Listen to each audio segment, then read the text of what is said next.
state of Assam. The flood situation there remains quite serious, with the death toll now rising to 99. Several parts of the state continue to remain affected by flood waters. Rescue and relief work is currently underway as authorities work to help people in the flood-affected areas. And those are the visuals on your screen coming in from Assam, where the situation remains quite serious. We are learning in the last few days as many as 99 people have lost their lives, and several parts of the state continue to remain affected by the flood waters. Rescue and the relief work continues across the state as the authorities are working to help people in the flood-hit areas. Anamika is joining us live on the broadcast with more details. Anamika, the flood situation in Assam is very serious. In the last few days, 99 people have lost their life. Take us through the current situation, the ground updates.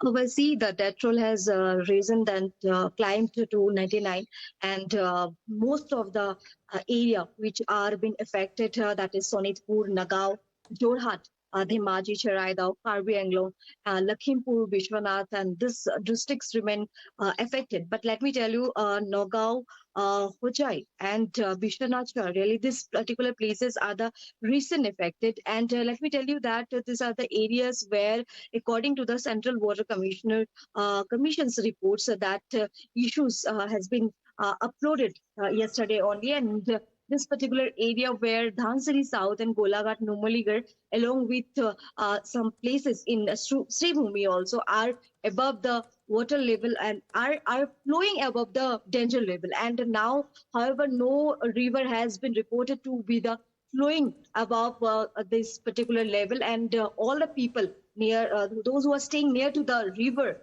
area, they are asked to evacuate that particular areas. And authorities also have claimed that they have opened 94 relief camps and centers across the affected districts, and almost 53 relief camps and 41 relief centers has been distributed in different areas of the flood affected areas. Absolutely, and several parts of the state continue to remain affected by the flood waters. The rescue and relief work, as we can see on the screen as well, that continues. Thank you so much, Anamika, for getting us all those details.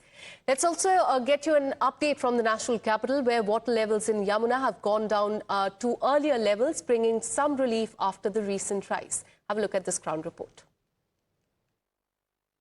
Delhi में यमुना का जलस्तर कल के मुकाबले काफ़ी कम हुआ है। इस वक्त हम कश्मीरी गेट के पास पुराने लोहे के पुल के नीचे खड़े हैं, जहां पर यमुना का वो मीटर नज़र आ रहा है यमुना नदी में लगा हुआ, जिससे पता लगता है कि जलस्तर कितना ऊपर जा रहा है और कितना नीचे।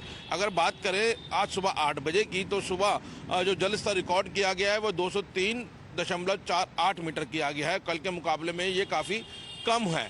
कल जो यमुना का स्तर रिकॉर्ड किया गया था, खासकर शाम को 6 से 7 बजे जब पीक टाइम था, तब बताया जा रहा है कि 204.09 था, जो चेतावनी स्तर से थोड़ा कम था। और जो हथरी कुंड बैराज है, उससे भी लगातार पानी का जो स्तर जो छोड़ा जा रहा है वो बहुत ज़्यादा लेवल पर नहीं छोड़ा जा रहा है। 3 से 4 घंटे के भीतर में 10 से 13 हज़ार क्यूसेक पानी जो है वो यमुना नदी में छोड़ा जा रहा है। और बताया जा रहा है कि दिल्ली में प्रशासन ने पहले से इसकी तैयारी कर रखी थी। जैसे ही जलस्तर दिल्ली में बढ़ना शुरू हुआ तो सारे गेट जो है वो खोल दिए गए हैं। हालांकि अगर जमुना खादर के इलाकों की बात करें तो अभी प्रशासन उस तरीके से अलर्ट नजर नहीं आ रहा है। प्रशासन को ये उम्मीद है कि आने वाले वक्त में थोड़ा जलस्तर जरूर बढ़ सकता है। अगर दिल्ली में बारिश लगातार जारी रही तो दिल्ली में बाढ़ की स्थिति बन सकती है, लेकिन अभी जो स्तर है वो 203.09 के आसपास है, जो चेतावनी स्तर से भी नीचे बताया जा रहा है। कैमरामैन परशुराम के साथ मोहित ओम, टाइम्स ऑफ भारत, दिल्ली।